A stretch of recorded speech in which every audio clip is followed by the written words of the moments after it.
ہارون رشید ایک بہت بڑا بادشاہ گزرا ہے جس کی حکومت پوری دنیا پر تھی۔ اس کے زمانے میں بہلول نام کے ایک بزرگ تھے۔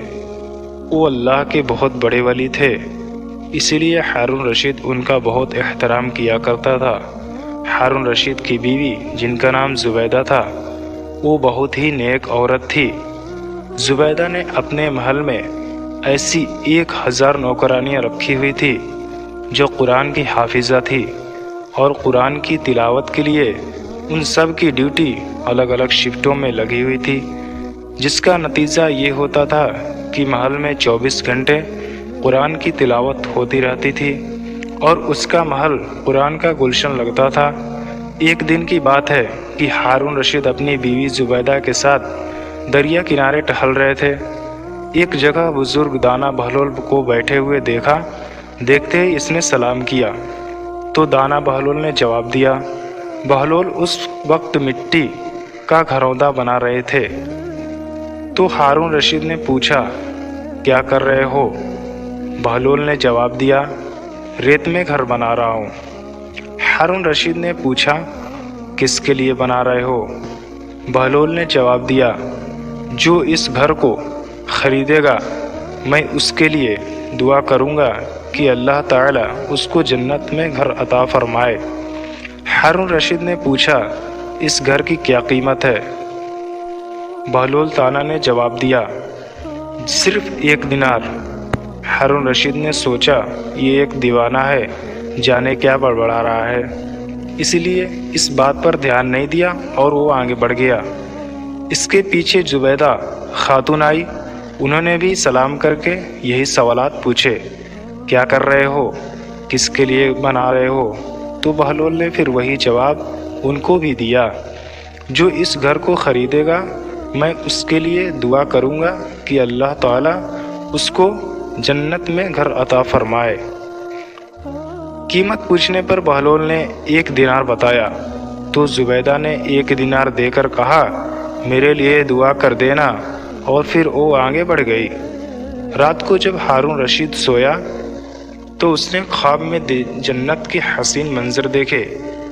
خوبصورت جھرنے، ہرے بھرے باغ اور اونچے اونچے خوشنما محل بھی تھے، اور ان محلوں میں ایک محل ایسا بھی تھا جس پر زبیدہ کا نام لکھا ہوا تھا۔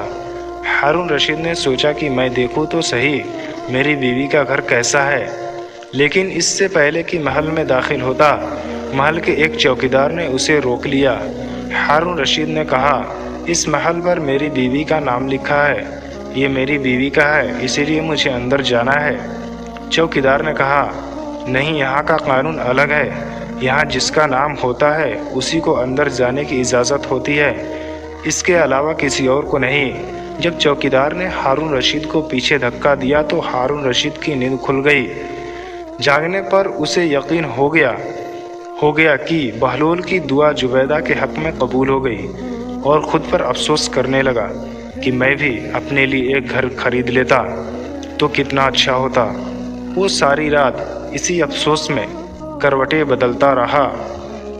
صبح آنکھ کھلی تو اس نے سوچا کہ آج ضرور میں دریا کے کنارے جاؤں گا اور بہلول سے دعا کروا کے اپنے لیے جنت میں ایک مکان ضرور خریدوں گا۔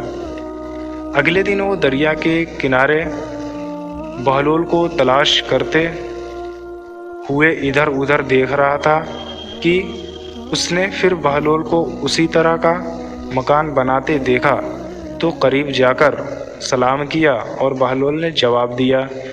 اس کے بعد پھر وہی سوالات شروع ہو گئے۔ ہارون رشید نے پوچھا، کیا کر رہے ہو؟ بہلول نے جواب دیا، ریت میں گھر بنا رہا ہوں۔ ہارون رشید نے پوچھا، کس کے لیے بنا رہے ہو؟ بہلول نے جواب دیا، جو اس گھر کو خریدے گا میں اس کے لیے دعا کروں گا کہ اللہ تعالیٰ اس کو جنت میں گھر عطا فرمائے۔ ہارون رشید نے پوچھا، اس گھر کی کیا قیمت ہے؟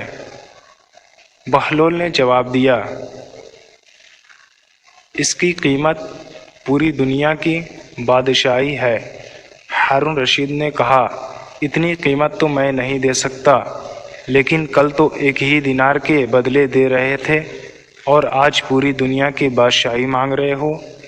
بہلول نے کہا، بادشاہ سلامت، کل بن دیکھے معاملہ تھا اور آج دیکھا ہوا معاملہ ہے۔ کل بن دیکھے سودا تھا، اس لیے سستا مل رہا تھا، اور آج چونکہ جنت دیکھ آئے ہو اسی لیے اب اس کی قیمت زیادہ دینی پڑے گی۔ ہماری مثال ایسی ہی ہے کہ آج ہم نے اللہ اور اس کے رسول کو بن دیکھے مانا تھا، اس لیے جنت بڑی سستی ہے، لیکن جب موت کے وقت آخرت کی نشانیاں دیکھ لیں گے تو پھر اس کے بعد اس کی قیمت ادا نہیں کر سکیں گے۔ اللہ تعالی ہم کو صحیح راستے پر چلنے کی توفیق عطا فرمائے، آمین۔